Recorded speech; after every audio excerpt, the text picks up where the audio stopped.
દક્ષિણ ગુજરાતના આદિવાસી વિસ્તાર એવા જામનપાડાના ઐતિહાસિક પ્રસિદ્ધ માવલી માતા મંદિરે પ્રફુલ્લભાઈ શુક્લની રામકથા 19મી જાન્યુઆરીથી આરંભ થશે। હજારો આદિવાસી ભાઈ બહેનોની આસ્થા જેની સાથે જોડાયેલી છે એવા પ્રસિદ્ધ માવલી માતા મંદિર જામનપાડામાં વિશ્વ વિખ્યાત કથાકાર પ્રફુલ્લભાઈ શુક્લની 888મી રામકથાનો 19મી જાન્યુઆરી 2026એ આરંભ થઈ રહ્યો છે। ત્યારે મહાસુદ પડવાથી લઈ નવરાત્રિમાં 9 દિવસ રોજ સવારે નવચંડી યજ્ઞ થશે, રામકથા થશે, 108 દીવડાની આરતી ઉતારાશે અને મહાપ્રસાદ ભંડારો કરવામાં આવશે। કથા યજ્ઞના આચાર્ય ગુણવંતભાઈ વિપ્ર રહેશે।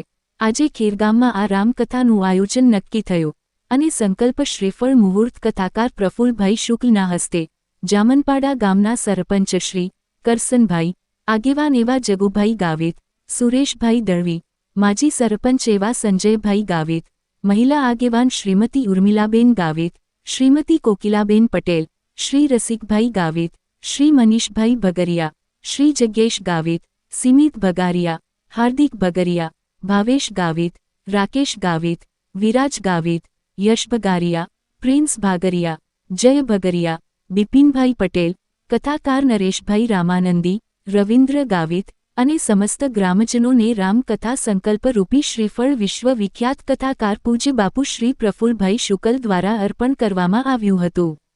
બ્યુરો રિપોર્ટ અભિનવ સુરત ન્યૂઝ, એડિટર શ્રી પ્રકાશ પટેલ, સુરત।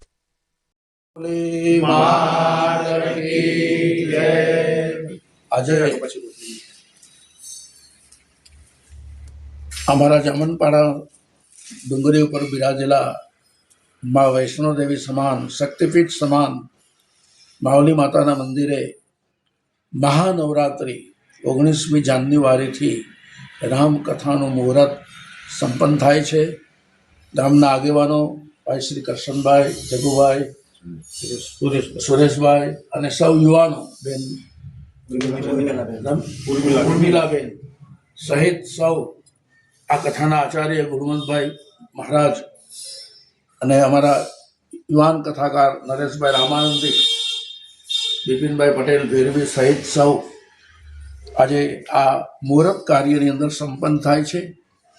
19મી જાન્યુઆરીથી જે વર્ષના 4 નવરાત્ર આવે છે એમાંની મહાનવરાત્રિ જેનો ખૂબ મહિમા છે।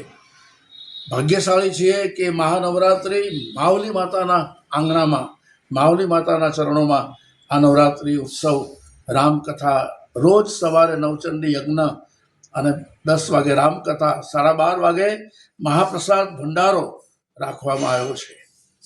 આ ટીવી ચેનલના માધ્યમથી મારે સૌને અપીલ છે કે માવલી માતા એ આદિવાસી વિસ્તારના હજારો ભક્તોની આસ્થાનું કેન્દ્ર છે।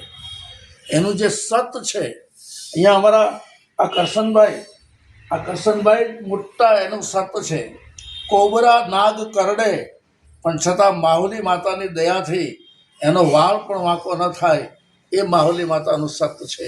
બોલો માવલી માતા કી જય, જય સિયારામ, જય સિયારામ।